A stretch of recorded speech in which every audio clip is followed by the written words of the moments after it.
Mes chers frères et sœurs, chers amis dans le Christ, nous venons d'entendre dans l'évangile de ce jour les derniers versets qui concluent le grand discours testamentaire de Jésus à ses disciples. Ces versets, à la fin du chapitre 16 de l'évangile de Jean, nous permettent de rattacher ce discours de Jésus au récit de sa passion. Maintenant, vous croyez, voici que l'heure vient, et déjà, elle est venue, dira Jésus. En effet, Jésus avait promis à ses disciples de les entretenir plus ouvertement du Père après sa résurrection. Et ceux-ci, pour les quelques paroles dont ils avaient entrevu le sens, croyaient déjà réaliser la promesse de Jésus. Et lui, Jésus, avait déjà prévenu leur demande. Il leur avait dit qu'après sa résurrection, ils n'auraient pas besoin de l'interroger. Mais alors, eux, ses disciples, pensaient déjà avoir tout saisi de leur maître avant même son arrestation et sa condamnation. Ils font même mention qu'il est venu de Dieu. Dans leur adresse, aucun de leurs propos ne renvoie à la passion, ni même à son départ vers le Père. Et ils exprimaient là une foi assez maladroite.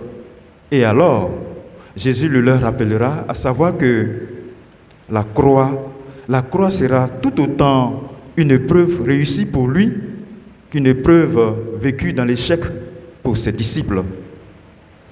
Et son expression ironique, c'est maintenant que vous croyez, nous dit tout. Loin d'être un reproche à ses disciples, cette expression ironique montre dans un premier sens combien le dessein du salut devra s'accomplir à la passion. Elle montre aussi et surtout en vérité que la foi des disciples est moins solide que sincère. Et cela, leur conduite le prouvera au moment même de la passion de Jésus. Tous se disperseront. Chacun à sa manière trouvera sa propre sécurité sans plus se soucier de Jésus. Leur foi totalement ébranlée, aucun ne voudra témoigner en faveur de Jésus à l'heure de sa passion. Et Jésus le leur signifie ici déjà pour les préparer non pas à leur chute, mais à leur redressement. Il n'attend jamais d'eux qu'ils soient parfaits, sans défaut, ni erreur, ni imperfection. Il n'attend pas cela de nous non plus.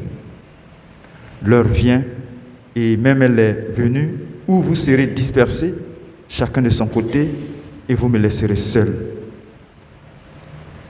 Mes chers frères et sœurs, il est clair qu'aux heures de dure épreuve, notre foi peut être fragilisée et même chancelée. Tous, autant que nous sommes, il nous est arrivé d'une manière ou d'une autre de l'oublier pour suivre l'égoïsme du péché. Nous recherchions notre propre plaisir, notre propre sécurité. Et on vacille par un compromis avec le péché. Mais une chose, notre foi doit rester tout de même celle qui accueille le don de Dieu et sa grâce qui jaillissent lors de sa passion. Car sans la grâce de la croix, tout disciple que nous sommes, nous pouvons demeurer dans une certaine défaillance. Et ce sera toujours à partir du mystère de la croix du Christ que nous autres, comme disciples du Christ, nous trouverons la paix offerte. La paix soit avec vous. À l'infidélité des disciples répondra toujours la fidélité du Christ. Et c'est bien le don de la paix.